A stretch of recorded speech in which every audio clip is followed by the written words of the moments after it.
It's your boy Calvin, and today I'm coming to you guys a lot. These are 12 lessons that I learned by participating, by taking part in my first century bike ride. And it was literally one of the hardest things I've ever done in my life, by far. So, first off, this ride, I thought I was ready. I thought I had this thing figured out. Last year, me and a few fellas from church, we had set out a goal, a mission, a plan, right? That we were going to step out and chase after this goal that all cyclists have, right? Me personally, I started riding during COVID to get outside the house. Everything was shut down, everything was closed, and riding a bike was one of the few things that I could do with my family, with my children, with my wife, and we can have fun, right? And it was cheap outside of the bike, right? So I connected with my pastor. We started riding, and I became a cyclist. I stopped just riding bicycles, right? And I became a cyclist. And one of the highest achievements, or one of the benchmarks to say you're a real rider, is to ride 100 miles. They call it a century. First time somebody told me the idea of riding eccentric. I was like, what are you talking about? Riding for 100 years? No, he's like, no, riding 100 miles. I said, in a week? He's like, nah, in a day. So last year we had planned to do it. I took a nasty spill last summer, and it kind of slowed up my progression. By the time that the ride came up and last September, we weren't ready, and we knew it. We hadn't signed up, we hadn't committed, and the training wasn't locked in. But this year, last maybe a week and a half ago now, we actually did the ride. One of our brothers had signed up. He found this ride that was going to be on his birthday. And we all made a commitment. As soon as the link was sent to me, I went straight on, signed up. I was in there, right? I'm signed up. I'm committed. Next thing, we made a team. Several guys signed up, was ended up being four of us. And it was hard. Now, in this video, I'm going to share with you the 12 life lessons for your marriage, for your life, your marriage, leadership, but it all reflects the God's word. And all of this happened to me. This was shown to me. God spoke. I heard it, and it took me a little while to craft or to outline all those lessons clearly. I was like, yeah, maybe I got five, but it ended up being 12 lessons. So let's dive in. Now, I promise you, if you stick to the end, you're going to find one at least one that will resonate and change the rest of your life for the best of your life. So hang in there with me and let's dive in. So, my first lesson, the first lesson that I was shown on this 100-mile ride was first off, we were faster together. We are faster together. This ride was supposed to start at about 7 o'clock. No, 8 o'clock. It was not a race per se. Like benchmark time started at 8, but you had up until 5 p.m. to complete the ride, right? We got there. We actually heard the gunshot of the first group of riders leaving at 8 o'clock. We ended up leaving at 8:30. We got our bikes, we came together, we prayed, and we took off. As we took off riding, right? Starting about 30 minutes later, we passed hundreds of people within the first 23 miles. We passed hundreds of people. That's not an exaggeration. We passed so many people with different types of bikes, different skill levels. So it's not, such a big thing. But the fact that people started at 30 minutes before us and we passed a whole lot of people speaks to our commitment to do this thing together. It's something right in cycling called a peloton. If you are in an area where people ride these bikes on the road, you've seen them in lines. We were able to get in line, use our training, use the skill set that we took time to craft and hone in on, riding in a group, riding in a line. We were able to save energy. We were able to go faster be stronger together. And in that first 23 miles, we passed so many people. There was two checkpoints within that. Well, there was a checkpoint at 9 miles. We didn't stop it because 9 miles is nothing for us when we ride. We stopped at mile. First stop was at 23 miles. We passed so many people. It was kind of crazy. I was almost a little frightful that we were riding too fast. But one thing you will learn is you can go far. You can go far alone, right? You can go fast by yourself, but you can go faster, be stronger, and have more energy when you go it together. Now, how does this reflect to our life and our leadership, especially in our marriages?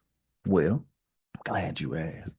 By being in a collective, being in a marriage covenant, being in a community, being in a group, being committed to do something together with other people gives you a level of support, it gives you a level of strength, and it also increases confidence.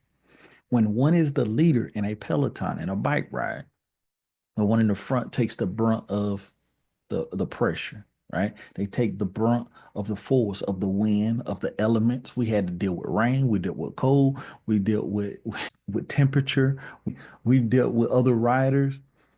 One in the front has to call out and let people know what's coming up, how to be prepared. But they had to deal with it first. And the powerful thing about a Peloton is the person in front switches out periodically to keep everyone fresh, right? We were able to keep our energy. We was able to stay strong. We were able to push and go faster together because we were in a group. In your marriage, don't neglect one another. Don't neglect one another. What your strong points are and your weaknesses are, you must know them. Your spouse must know them, right? A wife is meant to be a helpmeet. That means she got to help you where you're weak. My brothers, we can't do it all. Some periods, sometimes, some situations, you got to allow your helpmeet to even take the lead because it's their position or their area of expertise. Get in line and keep rolling. It's not about dictatorship.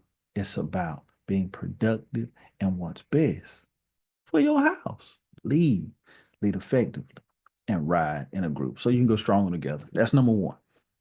All right. Number two lesson that I learned on this ride was follow the line of leadership. There was so many times where we passed people and people that look like strong riders or good riders. Hey, feel free to jump on. But if you jump on, you gotta ride like we ride, right?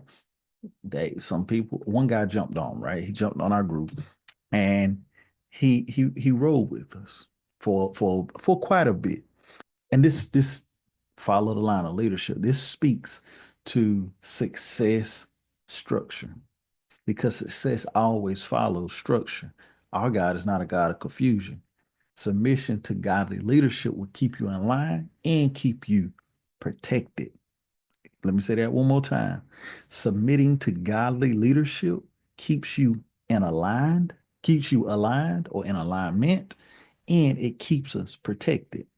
Now, as I said, there were a couple folks that jumped on our line that either couldn't hold on, couldn't keep the pace, and there were others that jumped on that could ride pretty well with us, got in the back of the line, took advantage of the draft or the protection, come on somebody, of the line of leadership.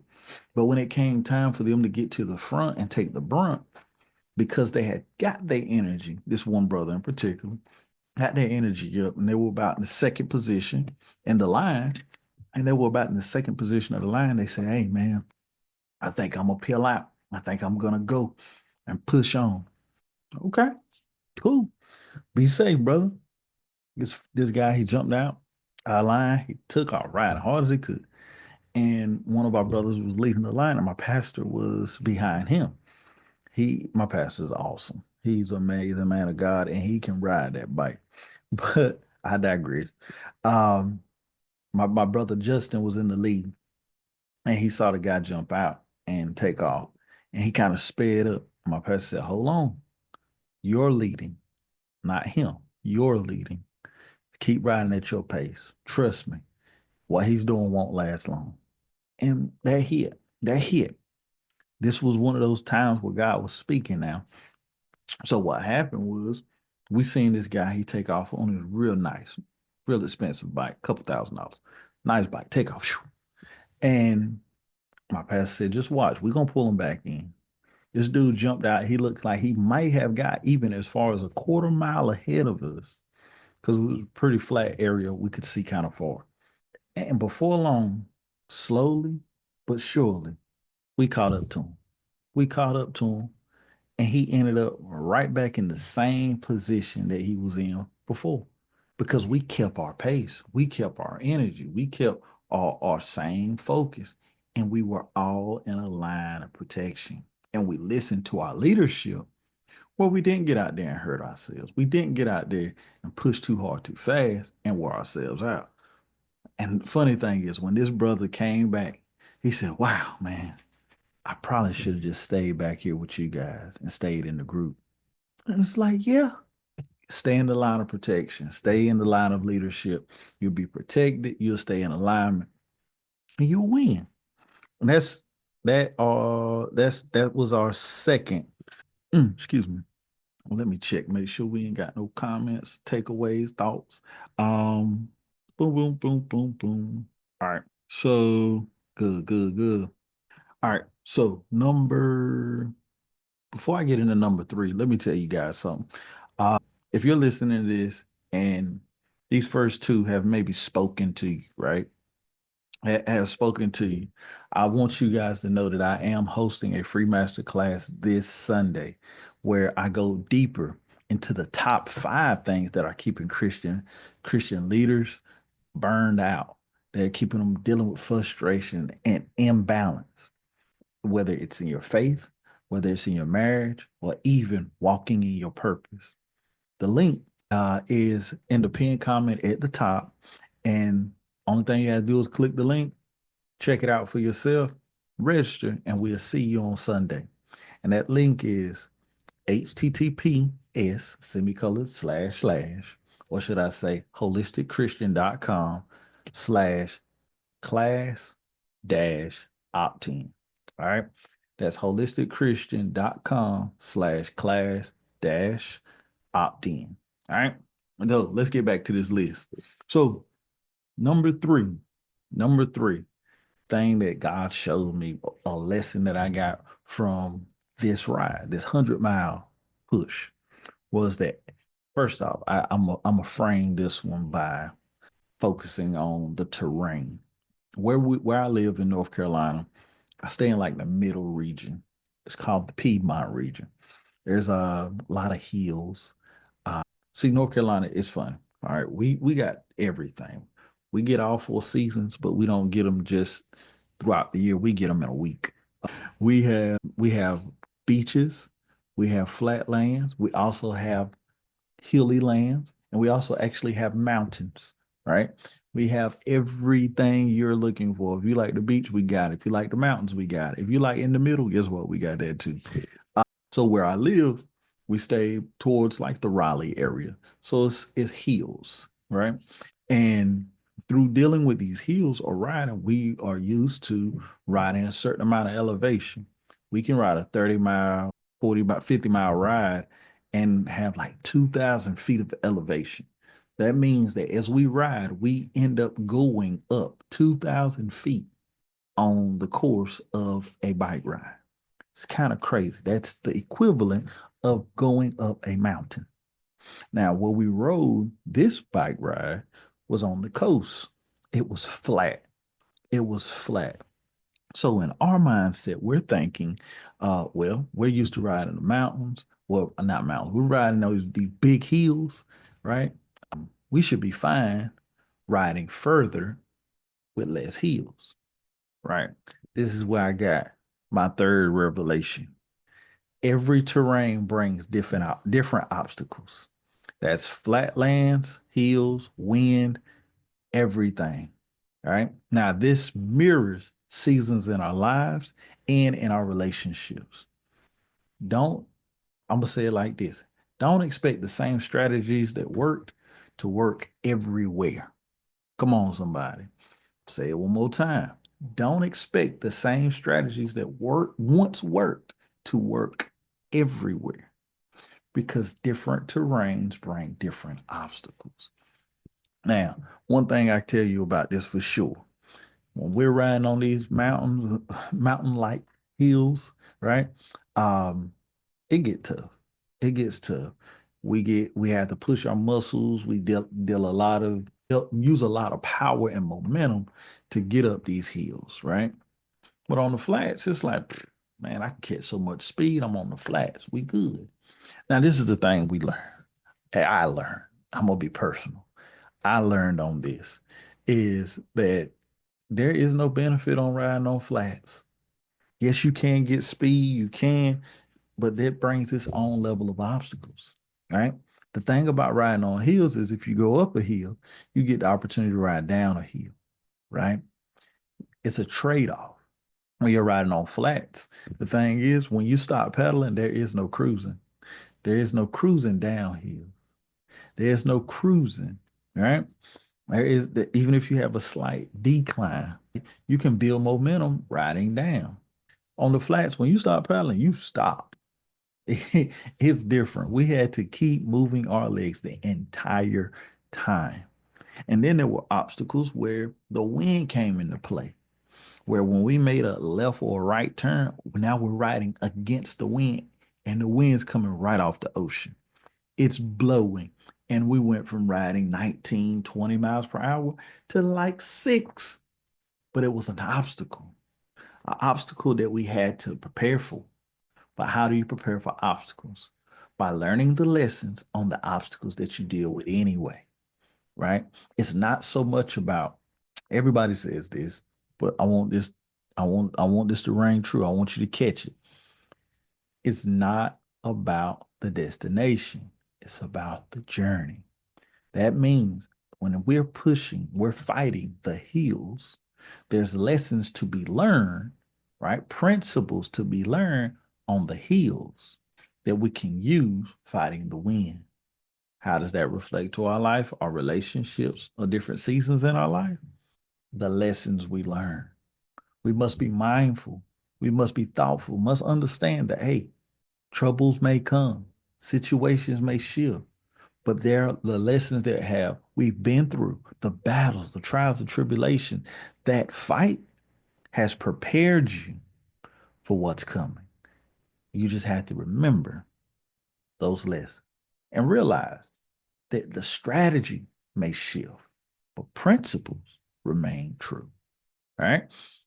Now, that leads me to number four. The number four lesson I learned was train to breaking points. If you don't prepare for the hard part, you ain't really prepared at all.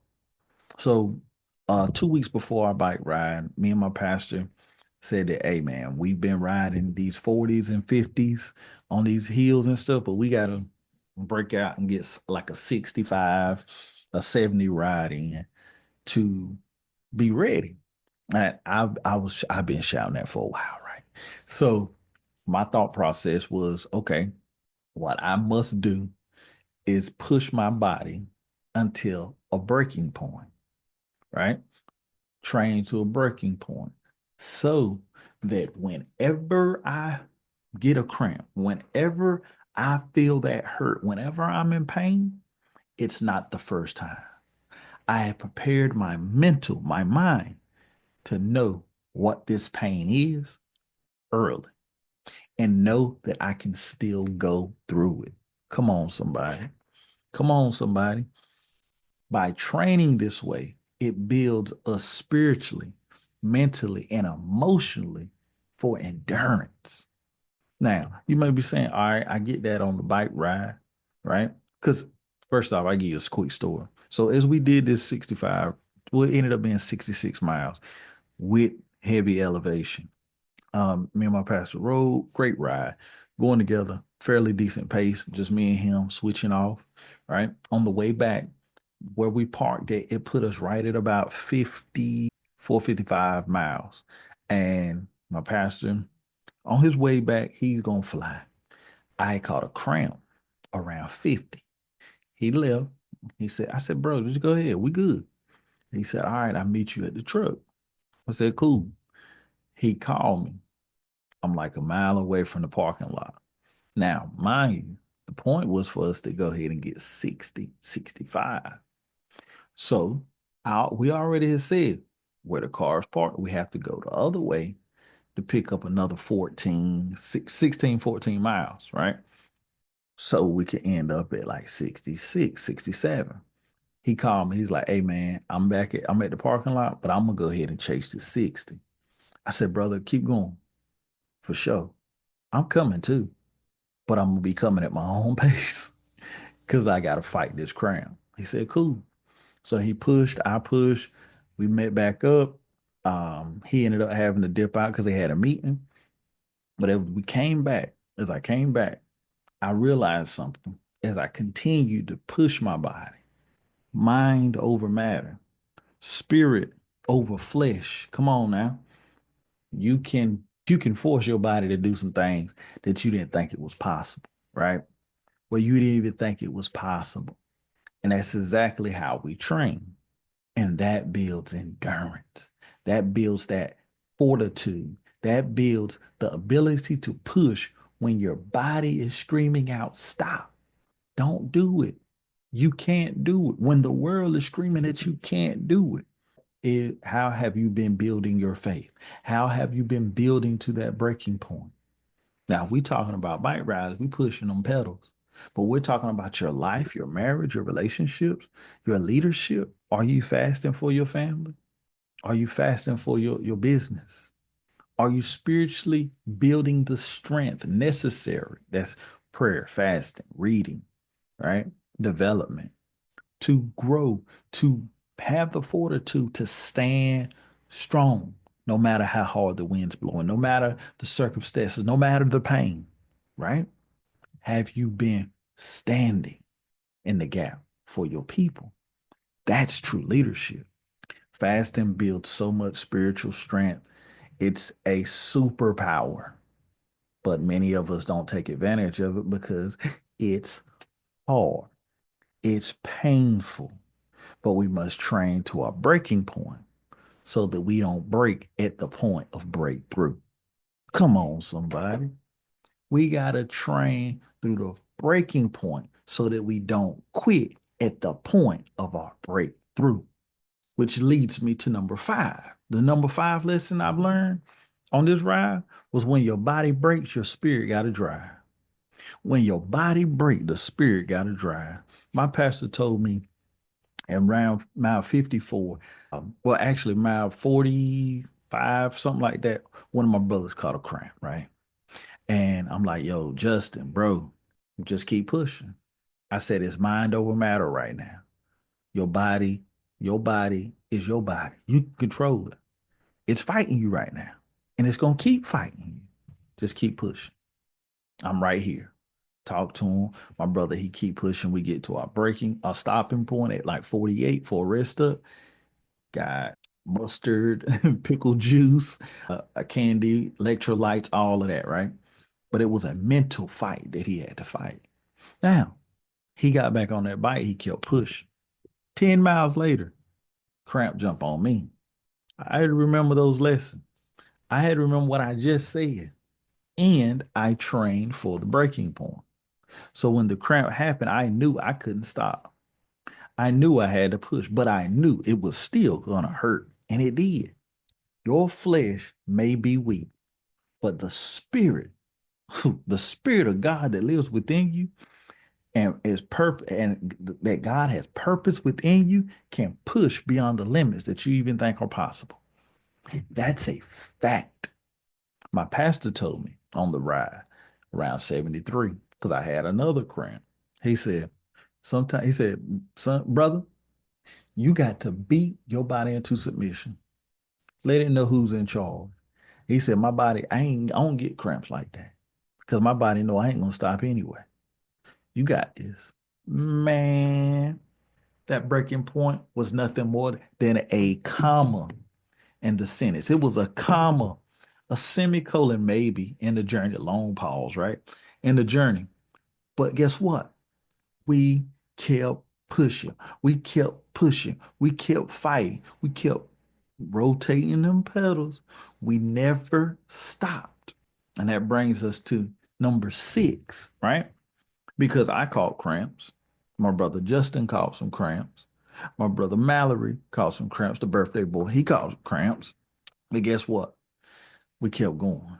And there were stopping points along the ride. Well, we had family that came that supported the ride, had snacks and so forth, right? But number 6, number 6 lesson, breakthrough, changed the game for us. Water faith, never the doubt. Focus on the promise, not the pain. Starve out fear and feed your faith. What do you mean, Calvin? Well, as I said, out of the 4 of us, 3 of us caught cramps multiple times throughout this ride. This ride was literally the hardest physical activity I had ever done in my life. And I love riding bikes. But doing 100 miles, oh man, there were so many times that I was on this bicycle after first cramp at like 50 something, and another one at 68, and another one at 73, right? Where it was just jumping from side to side, where it was my left leg, the back of my leg, the front of my leg. Then it jumped to my right side. It's the back of my thigh, the inner part of my thigh, just cramping, just twisting, trying to get me to stop, right? Get me to quit. But I kept pushing, right? And as my brothers were dealing with cramps and fighting through, we were all together. And when we got to our stopping points, our resting areas, and we had rehydrated, I was drinking mustard like it was Kool-Aid, right? I was drinking pickle juice, right? I was walking funny, y'all. But here's the thing. We never spoke a word about quit. We never watered the seed of doubt, ever. We never spoke it. No matter how many, we felt it. Not gonna say I didn't want to quit, because I did. There was different times in my head where I was like, well, if I get 75, 75 is a good number. 75 is the biggest ride. It's a personal best so far. Oh man, if I get to 80, 83, well, I mean, at least I got to 83. I never rode 83 before. It's still a record, but we had a mission. We had a purpose. We had a promise. We had to focus on that promise, the achievement of actually doing the century, actually finishing. Yeah, we only got 10 more miles. That's how it started changing in my head. Once we started, we got back on. Next stop, 15 miles. Next stop, 14 miles. Oh man, we only got 8 more miles. We only got 6 more miles. We only got 3 more miles. Yep, we had the next rest stop. Ooh, let's rehydrate. Let's do this. Let's do that. Oh man, we got 20 more miles. And we were just counting down. We were watering the faith in your family, in your life, in the situation, the trials, the tribulations, because they coming. Don't harp on the pain. Let us focus on what God has already said is your final destination. Let us focus on the promises of God versus the fear that our mind builds, the fear that the enemy shows, the things that the enemy had put in front of us to take us off of our purpose, to take us off of mission, right?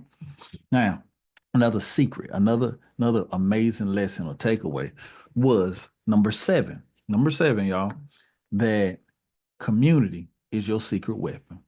Community is your secret weapon. The support you give is the support that you actually need yourself. Just like in that situation where my brother caught a cramp and I was giving him encouragement, giving him words of encouragement, direction, right? My brother, flip side, I received the same message. I received the same encouragement from him. And then when we look at our family, the circle of people around us that came through to support us, that had water, that had snacks, that had encouragement, that had love, that had admiration, that was saying, "You got this." The encouragement, it matters, right? And going back to the power of the line that we're riding in, come on, somebody, the power of the line of leadership, the peloton, it matters. The community, the group that you're with, it matters, right? Your community is your secret weapon. It said, if you are in a group, right, the five people, the people you spend the most time with are the people you're going to be mostly like, right? It said, if you're hanging around, if you hang with four millionaires, guess what? You're going to be number five, right? Eventually, because you start to pick up on game. You pick up on the lessons. You pick up on the conversation. You pick up on the spirit. Come on, somebody. The community is your secret weapon. Don't go it alone. And as I said, this is evident on the ride, but think about you. Think about your journey. Think about your life, the breakthroughs that you've had. How has community shifted? Has community strengthened it? And then on the flip side, when things weren't right, did you step away from community? Were you in a bad circle? Were there negative influences all around? Community can be a secret weapon. And it also could be a weapon that the enemy uses when you're in the wrong company or community group. Check your circle, check your environment. Make sure that your environment ain't watering doubt, that your environment isn't watering fear, that it's not focusing on so much negativity that you can't grow in the right direction because you're focused on the wrong. So remember, community is your secret weapon. That thing will preach by itself. So I'll be honest with y'all guys. This ride was really a wake up call, and we probably halfway. That was number 7, but I do I but this was a wake up call for me.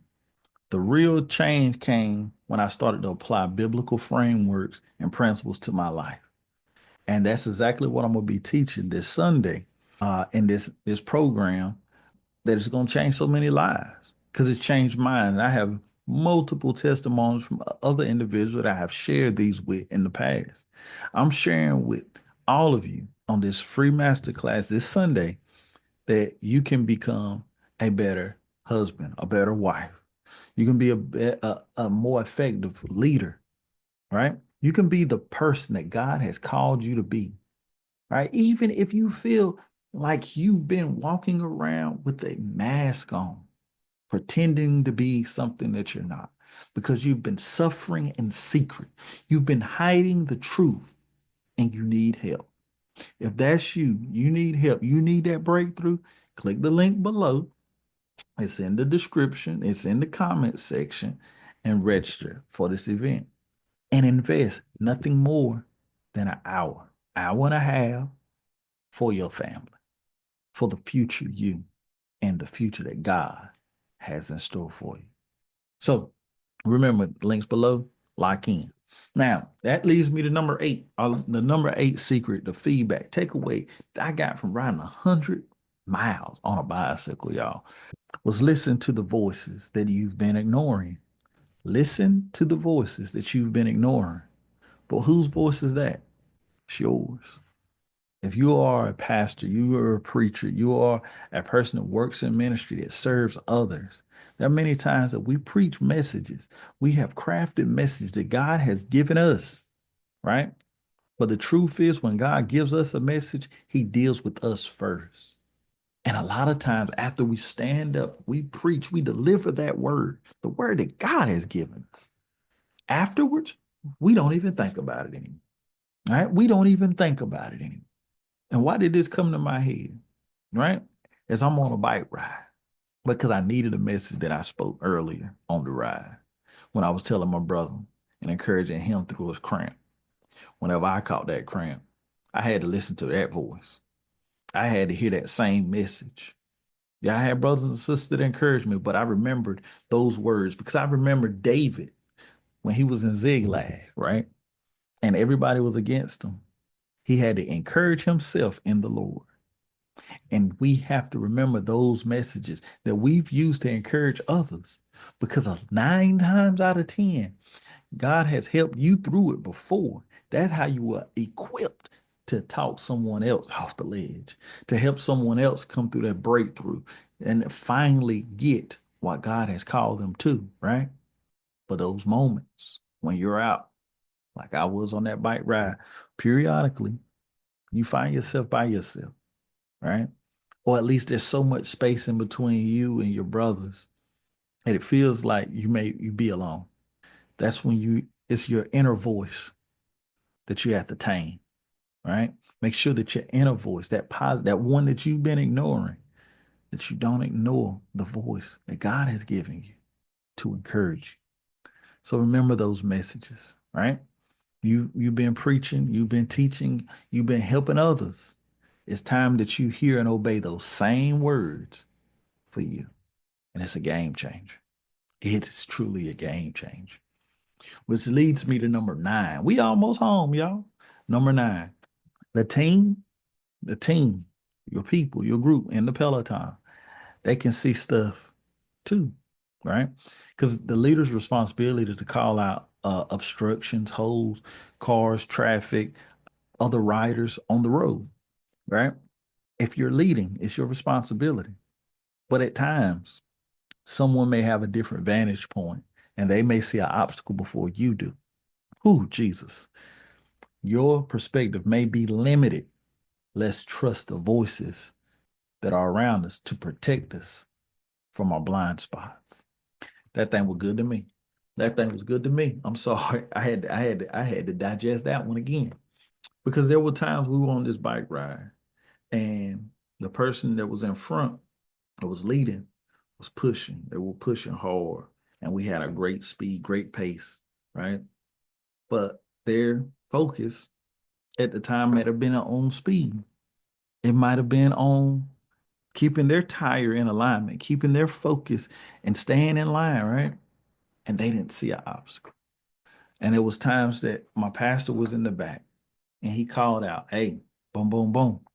Well, I was in the back and I could see something and I called it out. Trust in your team. Trust in the leadership put in place to do their job.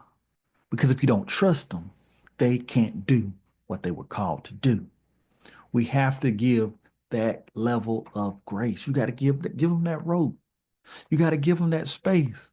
And when they speak, be listening. Don't look behind them and say, hey, I'm leading. You can't call out. Now, what does that look like in marriage? I'm the man. You can't tell me what to do. You can't correct me. Right? Come on, brothers. Sisters, what that look like? What that look like, sisters? You can't tell me what to do. I've been doing this. I can take care of it. Come on now. We have to utilize our team. We have to utilize our partners. We have to utilize our covenant, our marriage covenant. The husband, utilize your wife. Don't utilize her in the giftings, talents, the skills that she has. Wives, utilize your husband in the gifting, the talents that he have, and help each other. Cover one another's blind spots and listen when they bring up a perspective, a difference that you didn't recognize. Because that's what a group, that's what a covenant, that's what a relationship, it's what a team is all about. Come on, somebody. Number 10. Number 10. This leads me to number 10. Build support systems before you need them. All right. Build support systems before you need it. On this bike ride, I'm one of those people that whenever I get out there, previously, I would have my bicycle and my water bottle and my phone, nothing else. Right. And it only takes a couple times for you to get on the bike ride and get a flat tire or need a tool or you don't have an air pump or now you're out too far, you don't got no snacks. That's a problem, right? Preparedness, readiness, right? Spare tire. Have a spare tire mentality. If you have a spare, right? If you have a spare, you good, right? Some people say if you have one, you have none. You have two, now you got a spare, right? Come on now. So on this ride, because I have learned from my mistakes in the past, having to call people, hey, brother, can you come get me? I'm here. Right? I don't have this tool. I don't have X, Y, and Z. Right? From learning from that, I bought this burrito bag. It sits on the front of my bike. I had on this ride so many snacks. I had energy packets. I had caffeine. I had supplements. I had candy bars. I had two extra inner tubes for my bike. I got some special tires. And I had two extra inner tubes for the average tire. Why? Because I'm riding with other people. I care about other people. What else? I had an air pump, an electric air pump. It's amazing. Great thing. Hook it up, pumps up like eight to 10 tires on one charge. It's amazing, right? I had a support system. I had resources, right? So that I would have my spare tire, right? I had extra water, right? And I had life mentors. My pastor, he's been preparing me. I've been listening to this man about this bike since he tricked me to ride bikes with him, right? Um, and by listening to someone that's more experienced, we have wise people that can help prepare us. We have wise voices that prepare us for crisis that may lie ahead. Now, that's on a bike, what that look like in life. Build a support system in your marriage, in your relationship, in your households before you need it. Have, and we talking about preparedness and readiness already. It just popped in my head. If you have small children, teach your kids what to do if there's a fire, right? Where to go. Where should you where are we going to go once we get outside the house? Where is the family going to meet up? Right? If if it's a storm, what's the plan? If there's an argument that if we're going to argue, if we're going to have a disagreement, a conversation, and this house, this marriage, what are our rules of engagement? Let's build this plan. Let's build this system when everything's good before we need it.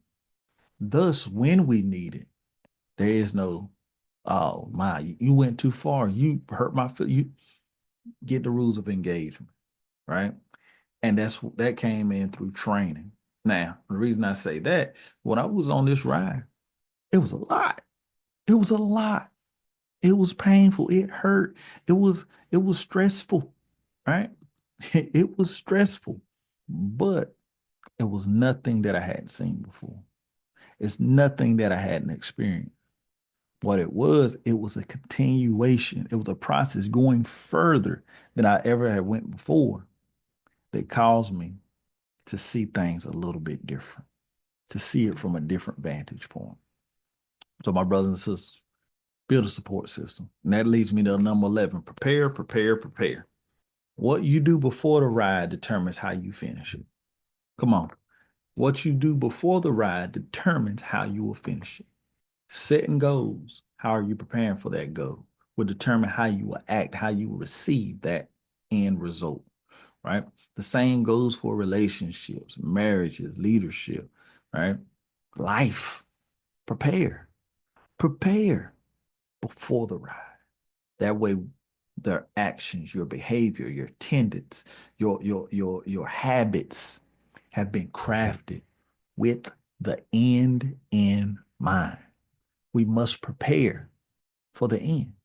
We must prepare for the outcome that we're looking to receive. We must prepare for eternity. The life that we're living now is preparation for eternity, for forever. My brothers and sisters, this walk that we have in Christ is bigger than today. It's bigger than lust. It's bigger than greed. It's bigger than culture. It's bigger than that. This is about forever. It's about eternity. It reminds me of a comic. He said, the what is it? The bit that he gives is there are only two things that matter in life, right? If you're healthy or you're sick. If you're healthy, you ain't got nothing to worry about. But if you're sick, you got two things to worry about. If you're gonna get better or if you're gonna get worse. If you get better, you ain't got nothing to worry about. If you get worse, you got two things to worry about. Oh, that thing funny to me already. He said, if you get better or if you get worse, if you get worse, you got two things to worry about. If you're gonna live or if you're gonna die. If you're gonna live, you ain't got nothing to worry about. But if you die, you got two things to worry about. I'm like, what's that, bro? Come on with it. He said, if you die, you got two things to worry about. What's that? If you're going to heaven or if you're going to hell. But if you go to heaven, you ain't got nothing to worry about. But if you go to hell, you got two things to worry about: original or extra crispy. So prepare so that you ain't got to worry about that, right? So that you ain't got to worry about original extra crispy, that you ain't got to worry about hell, right? Because life is going to happen. We came here for a season. We came here for a time period. But eternity, where you spend it forever, that's going to be determined on how you ride. So make a decision before you start pushing. Make a decision now as you move forward. So prepare. So prepare. And leads me to number 12. Number 12, our last one, our last lesson. And this is first, I'm mentors, coaches, trainers, guidance is a non-negotiable. It's a non-negotiable.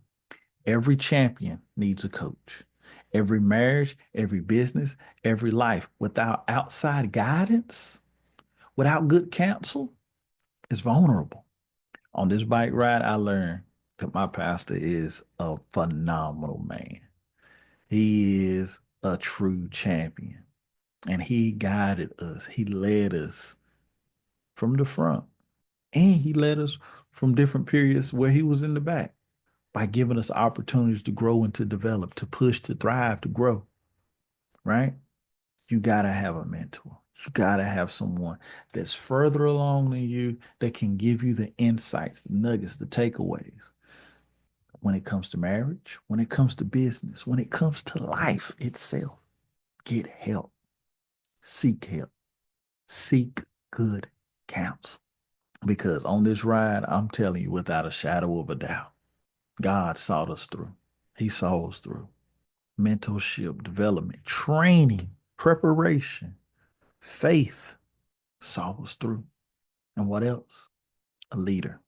God bless my brothers. God bless all the folks that attempted the 100-mile bike ride here in North Carolina on April 12th, I believe it was, right? God bless all of us. And let's continue and walk in the lessons that we'll learn. Now, there were some more lessons that I'm sure that others got from this, but I'm sure without a shadow of a doubt, you can take one, two, three of these and push harder and make it through. So God bless, be encouraged, and keep pushing. And remember, this Sunday, we got an event. Join the free master class and see exactly what God has in store for you. Link below. Till next time, peace, my people. Love y'all.